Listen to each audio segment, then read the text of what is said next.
Hello, and welcome to the Project Good podcast. I'm your host, Anne-Marie Hilton. Project Good is a social impact podcast interviewing experts and advocates about the pressing problems that we face globally and hearing how they suggest we move forward in the future.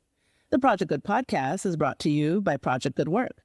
The goal of this podcast is to inspire people or organizations to develop a mindset that can move others to positive action regarding the complex social issues facing people and the planet. For April, we're focusing on developing our consciousness. Developing consciousness is a complex and multifaceted topic that spans various fields, including philosophy, psychology, neuroscience, and spirituality.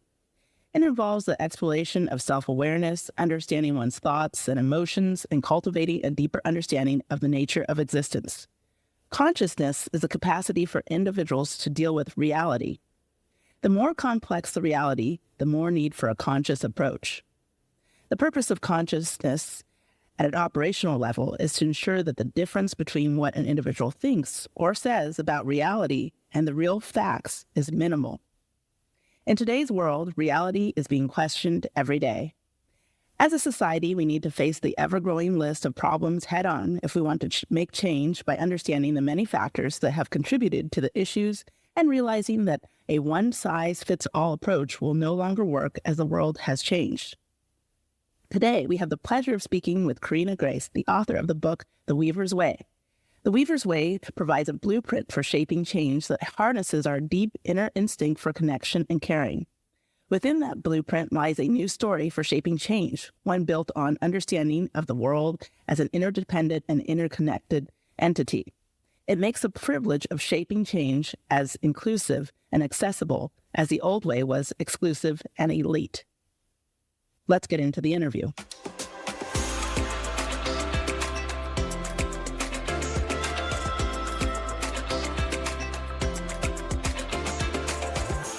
First, let me introduce our guest, Karina Grace. She's a social entrepreneur, engineer, author, and sustainability leader with 15 years building and strengthening social impact organizations. Additionally, she has spent over 10 years living and working with disenfranchised, economically marginalized communities on the front lines of climate change and has solidified a personal commitment to ensuring justice and equality for people and the planet. A commitment that shapes her work at all levels. Karina feels that we are in a decisive moment in human history, one that is asking us to both turn and face the harsh truths of our past, as well as roll up our sleeves to begin the work of shaping a better future together. Welcome, Karina. Thank you. And it's just so lovely to be here. I love what you're doing at Project Good Work and particularly this podcast. So I'm honored to be here to talk with you today. And happy 2024. Thank you. I'm honored to talk to you as well. You know, you have such a beautiful soul. So that's, one of the things that continuously attracts me because, in this world that we are facing, finding people who have, I would say, I guess for lack of a better term, a real heart is becoming hard to find. And people who, don't just feel for themselves, but they feel for humanity and they see each individual and they really want, a better, a better experience for each person. So that's why I'm so excited to talk to you because your heart truly just, I even feel it. I know we're like not even, in the same room, but I can just feel it through the voice. It gives me chills. So before we get into the questions, I always like to ask a little bit of how somebody became who they became. So why did you, turn into, being an advocate for humanity? Wow. Well, look, I don't know that I turned into it. If nothing else, I was probably just fortunate along the way to be guided. But one of the things I always think about is from early on, I was a very passionate advocate for the environment. And I always kind of think that I was like Greta Thunberg, but I just didn't have David Attenborough as my best friend. But I, quite young age, was out there. Even back when, it was global warming and kind of going to protests and marches when I was quite young. So it's always been there as a care for environment. And I guess I became an engineer, enjoyed learning, the engineering part of like how things work, but it wasn't working for me in terms of how things work in air conditioning and building and mechanics. And it was more the alchemy of human connection and how human systems work. And so I think that my journey took me from that curiosity of what does it take for us all to live collectively on this planet, and have the planet be able to sustain us is what has been the big question that has driven me all along. And then just that activist heart that is agitating on the edge, looking for the answer to that question, of which I haven't yet found. Yes, well, I like that when you first started that you had this engineering mind. Engineers tend obviously to think about everything in systems and how they work, and that's interesting that you took that turn. But I understand. I understand how life works. Sometimes just going and what should I say? In a way, following the blueprint that everybody has, and then being able to be brave and step out of that and see how you can make a greater impact than just the standard. Sure. So let's dive in a little bit and talk about this kind of, I guess, it sounds a little bit like an esoteric topic, developing consciousness. I know sometimes when, you just say the consciousness word, people tune out. They're like, oh, they think of outer space and the stars and, and everything of that matter. But,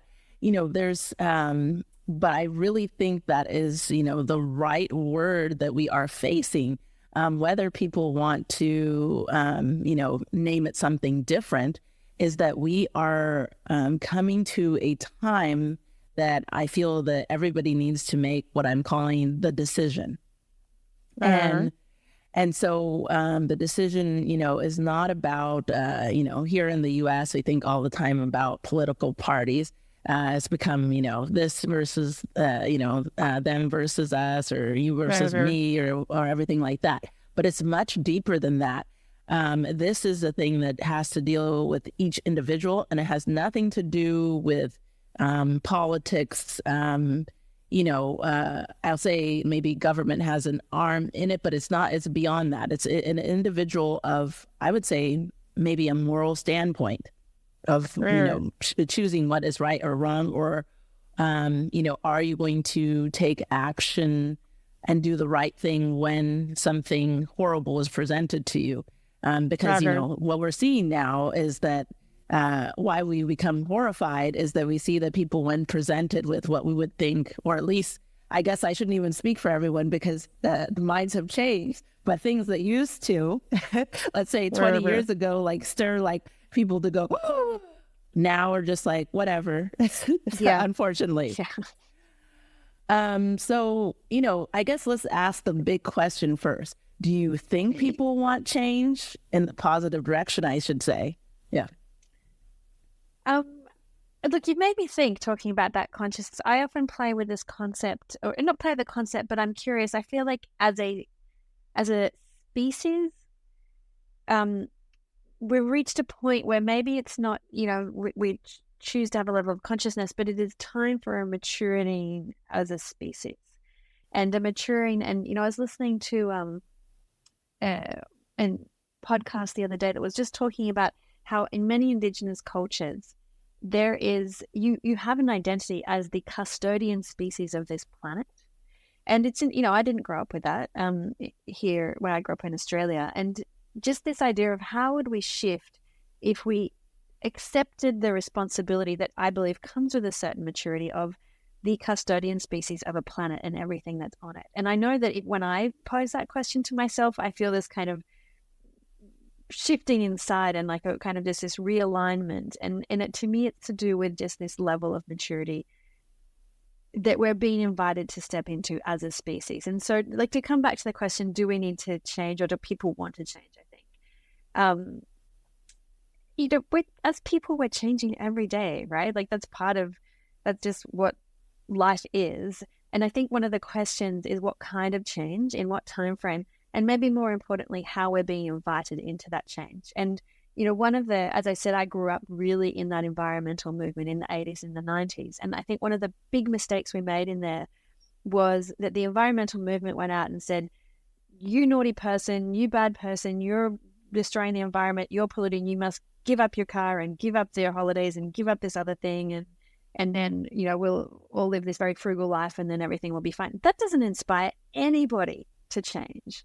And I actually think, you know, there's a shift now, and that's not so much the language, but I do think when we think about the change that we need to make as a global society, and particularly in the West, how we're inviting people to step into that, and how we are saying, actually, on the other side of this transformation, I believe there is a truly more beautiful place, a place where there is more connection, where there is less loneliness, where we are in relationship, where we have time and space to appreciate what's around us. So, yeah, do people want to change?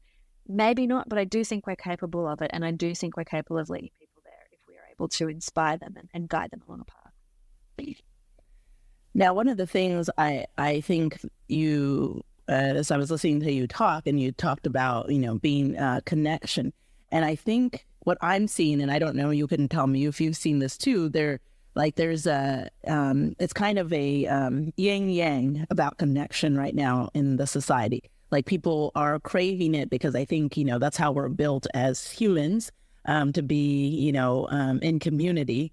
But then there's also this, like, I need to be on my own. There's so many different, and what I mean by that is, like, there's so many different, you know, I guess in a way, like, paths that people are thinking about. So it used to be like, you know, we used to have like, okay, you know, this concept we could all understand. But now, so for instance, even this one, I'll take a simple one that people can answer, right, or think about. Like, even the concept of, you know, the world is round and not flat. Now we have even people that want to argue about everything because they're like, I haven't been to outer space, so I don't know if I want to agree. Right. And so, you know, I guess I want to ask the question, how do you think we got here, that we now question everything? Not that we shouldn't have questioned, curiosity is great, but how do we get to the point that we have so many questions, we, in a way, I think are stuck? Well, I feel like there's actually a couple of parts to that question that are interesting to unpack in different directions. So one of the ones that I hear you say, we want to be connected, but then, like, we think really different, right? Some people think the earth is flat and some people think it's round, for example. I think one of the things that happens is, therefore, we cannot be in relationship. And that's where, and again, I think that what's interesting is that and again, I see a lot of this manifesting in the West, is that to be in relationship, we must be thinking and agreeing and completely aligned. And actually, like, that is not a healthy democracy. A healthy democracy has space for different ideas and different opinions and different viewpoints, but we're able to be in relationship despite those differences. And so one of the things I think is happening is that because we don't have this understanding of what the fundamental nature of interconnectedness is, and perhaps there we confuse it with connected, or this relationship which actually tends towards tribalism. Because if you want everyone to think the same, you know, cult or a tribe, great place to be. But if you want to have diversity of opinion, it is, how can I be in relationship with you despite? And how do we create and allow for these places of tension and difference? And this is the second piece that I would add to that, is one of the things that I do think we're missing a lot, and particularly in a lot of our leadership that we're seeing in kind of political spaces, is the ability to deal with paradox. You know, and the ability to deal with paradox says there may be a space where both of those things are true. And as leaders, as folks wanting to work on change and to navigate this world, I think the ability to hold paradox is one of the fundamental skills that we need to cultivate more. So this one, I believe that's the hardest thing. At least this is what I've seen through history. Kind of like always makes you want to just throw a book and run in the air. Is that because I always feel like it's that thing of acceptance, right? That word acceptance. Sure. And I feel like the word acceptance in a way it's great, but it's also been abused.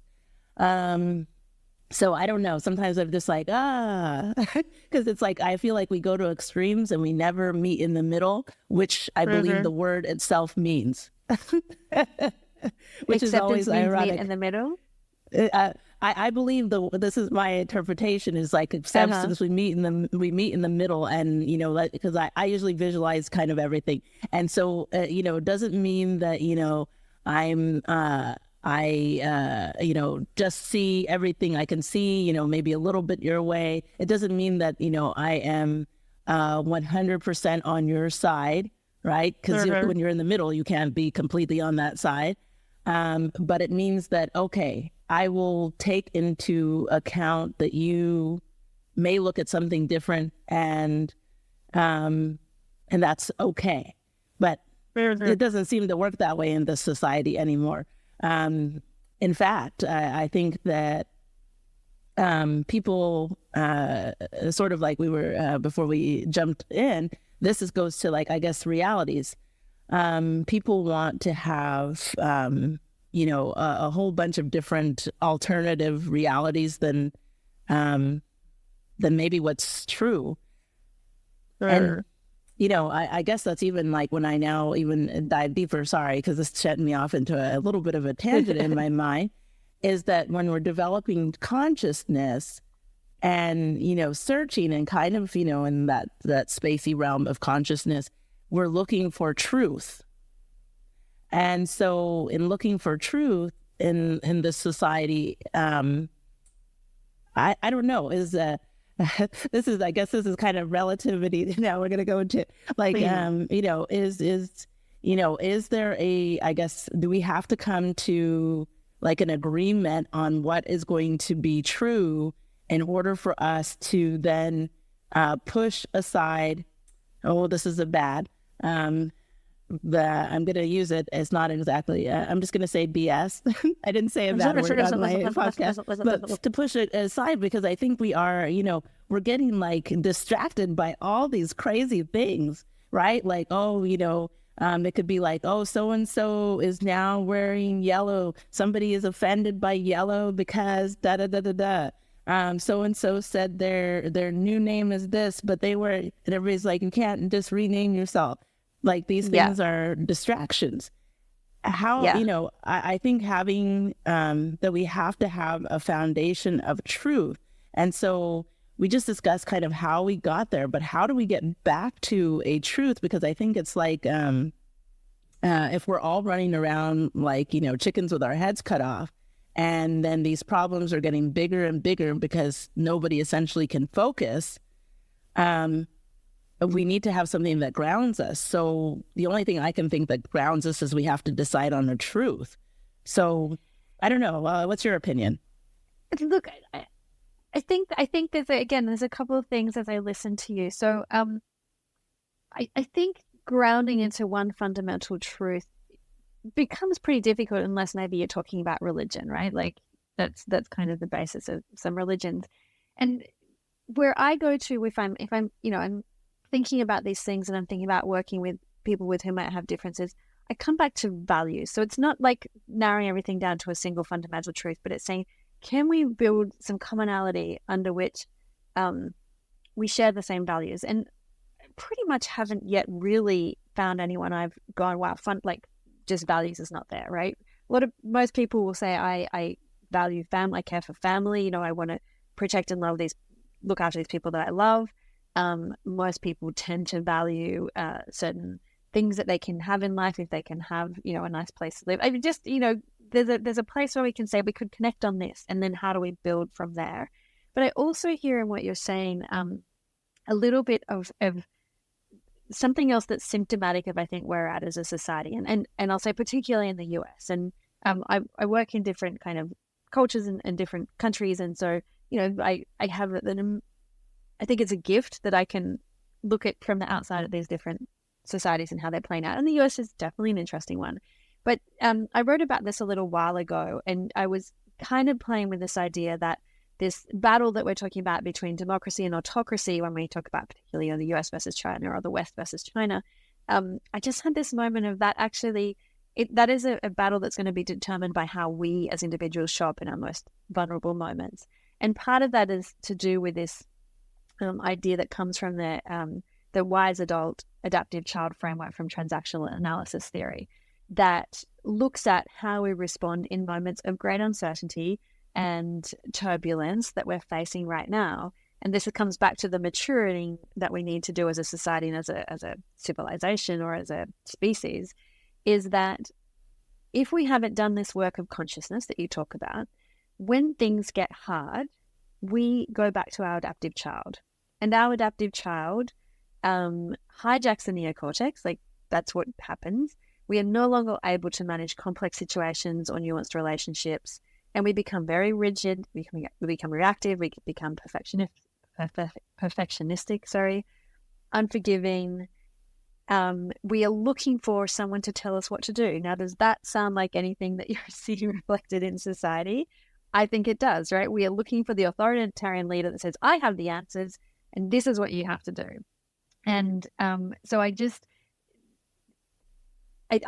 don't know that actually coming back to a single truth is going to get there, because I actually think this is your fundamental question about consciousness.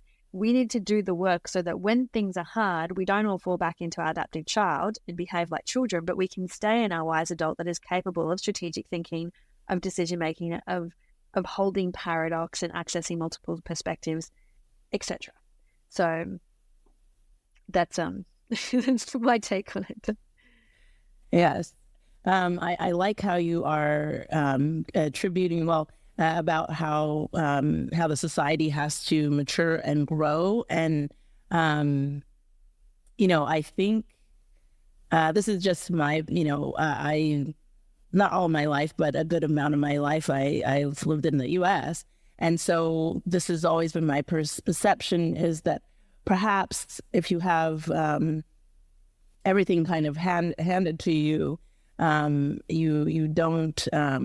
It's kind of like in families where you have the golden child, everything is handed to them, and then you have the other child that is told to go out there and work.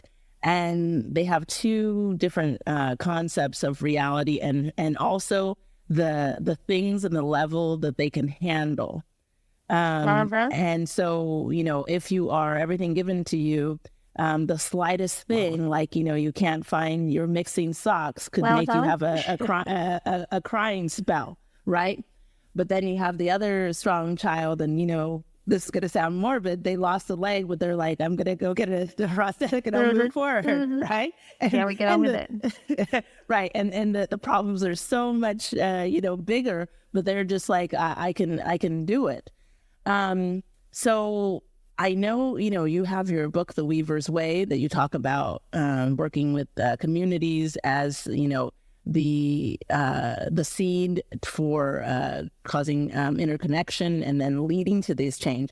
How do we, if you were going to give like 3 main steps from, what you've learned through your work and through how you instruct people in the Weaver's Way, what would you say to people to get to where they need to be? I wanted to talk about your example too, because you just made me think, the Weaver's Way fundamentally, I wanted to tell that story because I've worked with the folks on the margins, the folks that are living with this level of uncertainty. They're living with the impacts of climate change and all these other things every single day.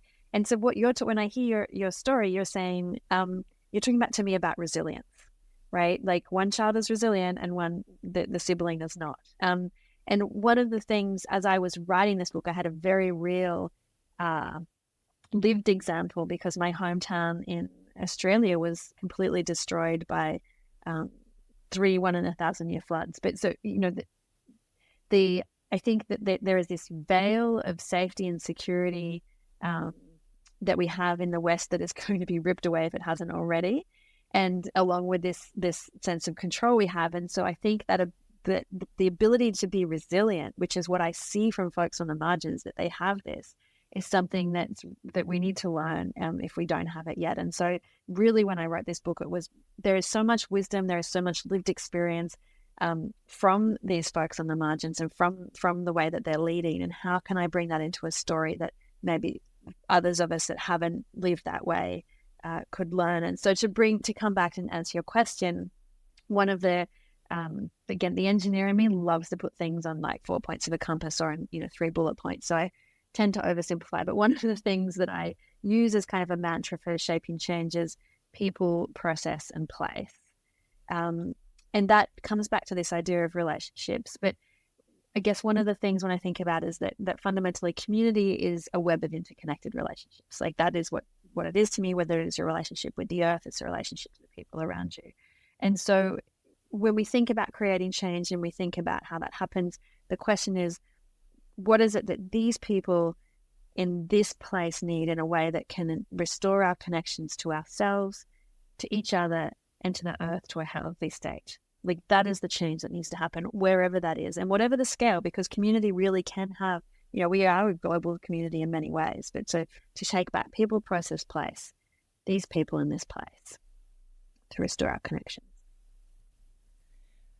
So what you've described is that it's not necessarily, as kind of like what I said in the intro of like, it's not a one size fits all, but it does have the same processes. Processes. Sorry, I can't say the word today. And so, and it could be, I guess, at a smaller level or a much larger level, depending, of course, where you are and what the situation is. And so being able to, I guess, get everybody to, see that, I guess that they have to contribute. That's the other thing is like getting people, these are my thoughts, but getting people to realize that they have to contribute because we're getting to a point that you really, you can't just be a bystander anymore. It doesn't mean that you have to be like, I can give $1 billion to it, because we don't all have $1 billion. But maybe you can be the encourager. And what that means is that you tell people like, okay, we are experiencing, the ground is no longer producing the same yield. This is actually a problem. Actually, I interviewed somebody about that, we're like only 40 harvests away. So I was like, oh my gosh, I'm going to be old and fighting for an apple in the streets.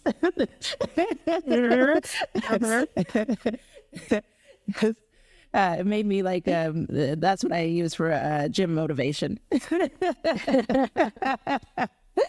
So got to get out there and stay in shape for it to get my apple later on. And getting people to know that, okay, so maybe you're not the farmer, not the expert, but you can be like, okay, do more research or contact, a company that can give, advice about how to get more nutrients into the ground, or just educate the people, like, you don't do the slash and burn because, it's, it actually isn't helping us. So there's that, I guess, motivating people to contribute, because that's the other thing that I see. And, like I'm in the US. And so, like I was saying, I would say that we are the child of the, the sock makes us cry. So, how do we get, but we're also the people just as a child, usually that is the golden child, usually needs to take more than the other child.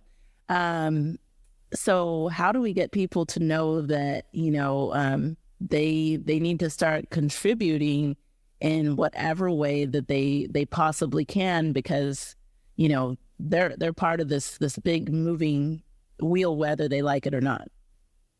Yeah, look, I think a couple of things, and again, this is partly was my motivation for writing the book. And I remember, I ran series for 10 years, and whenever I would travel out of Guatemala and visit the US or come back to Australia, people, I felt like people were kind of putting me on this pedestal. And there was this, it was the time when language of being a change maker came out, which always seemed somewhat grandiose. And also, to be really honest, it's pretty inaccessible if you're just trying to get through life and pay the bills and pay your mortgage or whatever, get the kids to school on time. And I really felt that we'd developed this concept of change, where change was like the realm of, leaders and politicians. And then maybe there was this new brand of social entrepreneurs and change makers. But for me, it was realizing exactly what you're saying, that we all need to be engaged in shaping change every second of the day, and we can and we are. So when I wrote The Weaver's Way, it was really, I wanted to help just facilitate this shift in perspective when it comes to change that made what I call a privilege, because I do think it is a privilege to be shaping the future we want, that makes that, as you said in the intro, as kind of inclusive and accessible as this old concept was very, what I felt was exclusive and elite. And so, part of that is just understanding, I guess, that each and every one of us, in all of the decisions we make every day, whether it's where we're going to buy our coffee or where we buy our groceries or what bank we're using, are contributing to a future. Now, the question is that the future that we want to build? And so really the whole journey of this idea of becoming a weaver is to say, what does that look like? And so I always say we start by paying attention and bringing intentionality to some of the things that we do. And there's a very good friend of mine, his name's Professor Michael Gordon. He just published a new book called Do Good with Money that I love, that I was just looking through, because he takes something that's part of every day, which is money, and he shows you don't have to be a wealthy billionaire to do it, which again is often when I was running series and I would meet my friends and they'd be like, well, I wish I had $1 million to give to you, right? But I don't, so I can't really do anything. And, in the book, and he just takes something very simple, Do Good with Money, that shows as simple as where you spend the money or what credit card you use, or, those decisions can help to create change on these issues that you're talking about. Are you choosing to buy fair trade, or are you choosing to buy local when it comes to food, or what kind of food systems are you supporting? And the other place Michael and I talked a lot while I was writing The Weaver's Way, he was one of my early editors and gave me a lot of feedback, was for us this idea of relationships that are central to our well-being and the well-being of society. And so, I think as anyone starts to get their head around, what can I do to shape change? To me, there's maybe the easiest way to summarize the problems we have right now is that in the West in particular, there's this mentality of disposable people, disposable planet. And every action, if we could question, is this me treating somebody as disposable or the planet as disposable, this resource? And as we can question that and start to question our actions, I think we start to create change in very simple ways that add up. Now, and I'm just taking a moment to think, because that's a lot. well, it is a lot. And then, the barrier I always think, and I don't, I don't know if it's, I guess you would say in a way, home training or I don't know if it's education, because people can choose, what they want to put in their mind and not put in their mind. But being able to, I guess, see individuals, I believe that's one of the biggest barriers and why we're seeing some of these horrific things is that, people don't see people as, individuals and humans. They just, it's I don't know, it's been as anybody that's read or watched any of the news, or even unfortunately maybe experienced some of these unprecedented situations, it seems like it is on a horrific trajectory of how people just are kind of I guess you would say next, and they just move on. I don't know if it's do you think that and this is I'm going to just do kind of an aside, because I've been noticing this. It could just be my phone, but I've noticed when I go to Google now and then the news pops up, it's all like flowery or things that don't matter. Sure. And I don't know, it could just be my phone, but I hadn't spoken to somebody else. It's when I, open it up, nothing against the movie Barbie. I didn't, but it'll be oh, how to get your Barbie pink, right? or yes, or so-and-so celebrities on their 7th marriage, right? And I feel like there's, and I started noticing this some months ago, and I feel like there's a thing kind of to put maybe a shield in a way that there's a lot of stuff going on that, you know, that we really should be concerned about. Like, you know, like I said, nothing against Barbie Pink, but I've noticed that. I don't know if you noticed that at all. It could just be here. I think Google knows me a lot better than to put Barbie Pink on my telephone. We might have to end our relationship.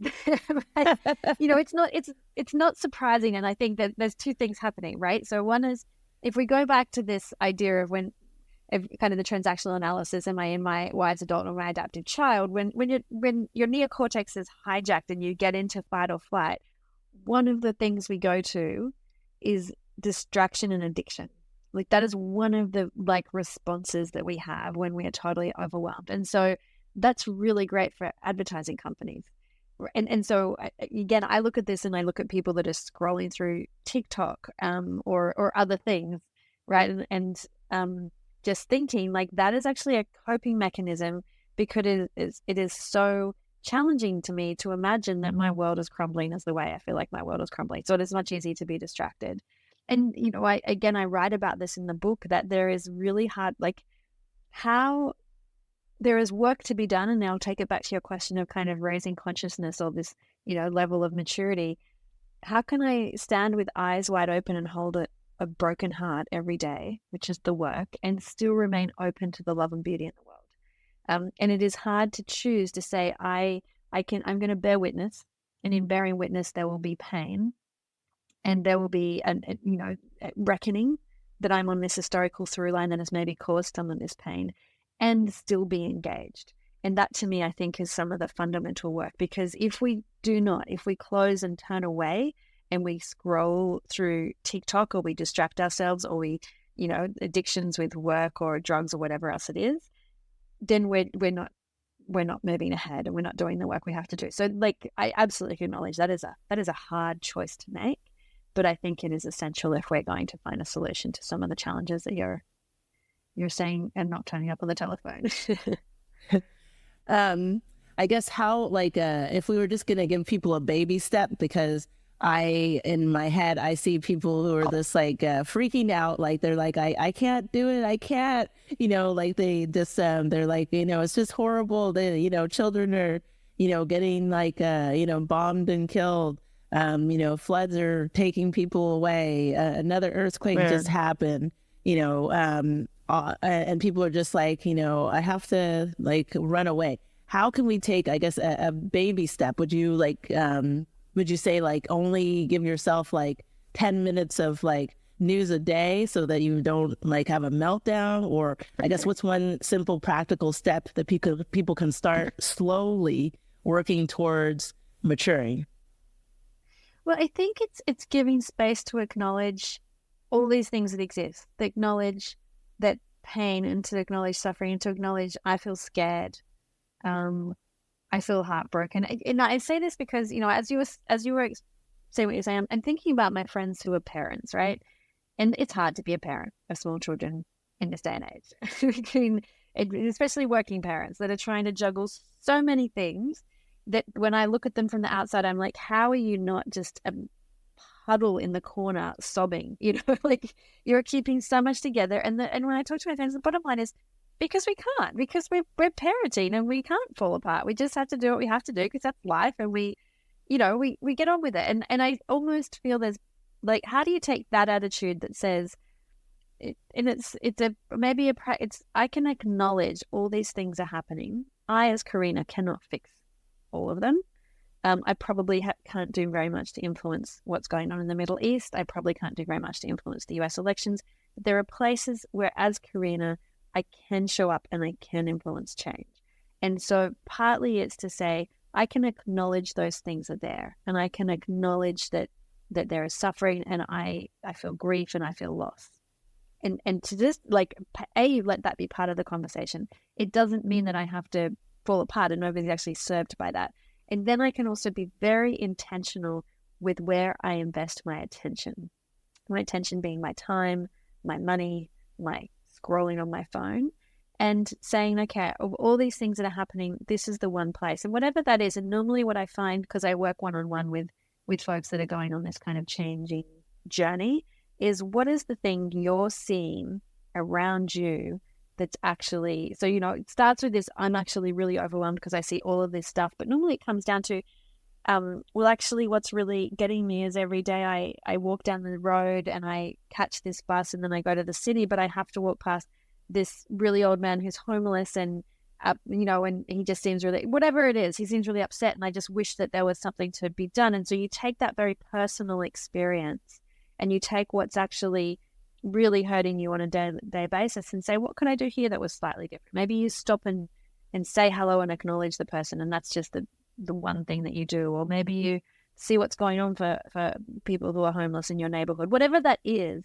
but you pay attention to where you're getting called and then you follow that. That's, to go back to your question, made me to start. There's a Rumi quote I'm thinking of. It says, let yourself be silently drawn by the strange pull of what you really love. It will not lead you astray. So how do you listen to that? Yes, you know what? You just gave me an epiphany that the truth is what we're all dealing with is that we have been programmed. I don't know. I think it probably works maybe everywhere, maybe even in Antarctica too, is that we are programmed to be told to not feel our emotions because you talked about embracing grief.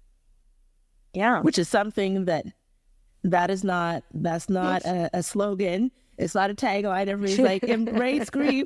Like you don't see a t-shirt, but you know what? If you don't see a t-shirt that says embrace grief, never, right? Yeah. Who needs to make one? Right. But now you hit on something that if we had learned and got comfortable, that's what we're all experiencing. And that's why things are a mess. If we had all learned how to get comfortable with feeling and facing grief, then we would have been able to handle the other emotions, because the other emotions are not as horrible feeling, right? Like you don't really get mad about being happy. And even if you're angry, right, you sometimes secretly feel happy because I don't go here, listen with me, because it depends on what you're angry about. You're like, I knew I was right. I knew, so you're not, so you're even the anger feeling is not as horrific to deal with as that grief, right? So all the other emotions you can deal with, but that grief, no, everybody will run 10 miles. They don't even want to see the word. And I have my one of my nieces is, she's I think 11 or 12 now, but when she was younger, she was very involved she grew up in our family, so very involved in the climate movement, and she felt it and she would express it, and the teachers at school would be, she's such a sensitive, she's a little bit too sensitive around things. And I just thought, what child, knowing what's going on in the world, would, isn't grief a normal way to feel? And actually, if we could just acknowledge it and be there, then it becomes the fuel for driving what we would do going forward. And it's actually, as you say, when we're called out as being too sensitive, and then we say what's normal is actually you can bear witness to whatever it is, the forest you played in not being there anymore, to having more bare supermarket shelves, whatever those things are, to witnessing these things on the news, these horrific things that are taking place around the world, and not feel something. Isn't that the crazy thing? and yet we're somehow normalized that not feeling anything is normal, and not those that do respond are called oversensitive. Yes, but yeah, and then, so that just you gave me such deep insight, because I was like, that's what's wrong. Then and because you don't know how to handle grief, then you get into that running around in circles, looking at whatever on scrolling. Busy work. Because you just feel this, you can't even describe the feeling, because you just I can't feel it. Yeah. And that goes to everything that you've been saying about maturity, because a maturity, as I learned a lot last year, is really about learning how to deal with your emotions and and still, moving forward to what you need to do. And so the hardest one, of course, is grief. So yeah, you hit on something big right there. Excellent. Now I just have a couple more questions for you. So I guess one is a fun one. I always like to hear stories. What has been the most remarkable thing that you've learned since starting your kind of conscious approach to life? I think that the thing that I discovered was working with a very dear friend who's a Sutuhil Maya, and she was the first young Indigenous woman that I started working with when I was working in Central America. And we started doing this kind of sustainability leadership work together. And I had come from as engineering. I had worked for an investment bank, very pragmatic attitude. And so I came in with like a very westernized view of, time is money, and, time is limited, and this very kind of linear concept of time. And I remember sitting with her once, and so I was kind of building the organization and she was working with it, and I was not quite the ED because it wasn't that formal, but that's where it was. And I would get very frustrated about planning of meetings and timelines and deadlines and all those kind of things. And she turned to me and she was like, so time is money and we're hanging out as friends. Have you commodified our friendship? And it's every time I think about it to this day, I almost want to fall off my chair. But it was this, I didn't know the words to respond. I was just like, have I? I mean, I think my response was, I guess I have, and I'm thinking, do I have time to hang out with you now? Do we have time to do this? And it just began this kind of unraveling for me and seeing into how there is, in the Western world, we commodified everything as part of the way we do our economy. We commodified relationships, we commodified and nature, and in that we moved everything from what was these, again, interconnected trust-based relationships and community to everything as transactional. And so that was the learning, both in terms of, so many things of now I question, like, is this commodified? So time to me, I try not to say time as money, and I try not to think of time as a linear quality, because I have learned from the Indigenous communities I work with that time is more slushy and circular and not at all linear. I have tried to move most things from what I do from transactional to trust-based in terms of the work that I do. And it's just it's a constant unlearning that I find myself doing. And interestingly, now I've just recently moved back to Australia, and I'm finding myself hard up against that paradigm once more of everything is commodified and I need to fit my life into this. And so I'd say it's a constant unlearning, but it's been something that I never stopped getting insights from. I like how you have that, like there's a concept of time, that the time is kind of, it just it's a continuous. It reminds me of a relationship of like when you have a very good friend and you live, in different countries. And so you don't get to see each other the same as you did when you were maybe growing up or something. But when you do see each other and meet for a tea or coffee, it feels like you were just together the other day.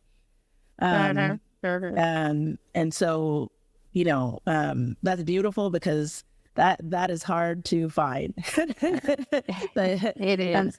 That time seems to continue, and that it is just that we're just all part of like a process of like growing, but coming back to like, I guess even like to touch base, that it's bigger than like we just have to get these tasks done.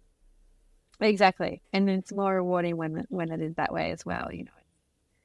Yeah, the more we can slide along that scale and that's like, because it's a trust-based relationship, right? It's not these kind of interesting transactions that things have become. Yeah. Now, my last question for you is, I was like playing around a little bit. I guess if you were going to summarize what you hope 2024 brings to people, because when I looked up the year just for fun, supposedly 2024 is supposed to be a year about like a reflection, renewal. So I guess, how would you suggest that they start tackling that and make this like an awesome 2024? Sure. I don't know about you, but I have definitely started this year feeling like what I need and what the world needs, first of all, is a big collective inhale and a long collective exhale. And I keep trying to remind myself to do that every day. I'm not great at it. But part of that is actually when we do that, we are working to calm our parasympathetic nervous system. And so one thing I just feel is that we're on edge. And so just grounding ourselves. And then, I'll say it all the time, the world needs weavers. The world needs people like you that are doing this work, and probably many of those listening to this podcast. And weavers are those folks that are doing what they can to strengthen the social fabric. They are holding these relationships and working to bring us together when there are these incredible forces trying to tear us asunder. I think that's going to be essential for many of the different countries around the world that are going through elections this year. And weavers who can do the work of tending and mending and repairing both the fraying edges of the fabric of society, but also the relationships within it. Because I think I was doing a thought experiment on this before.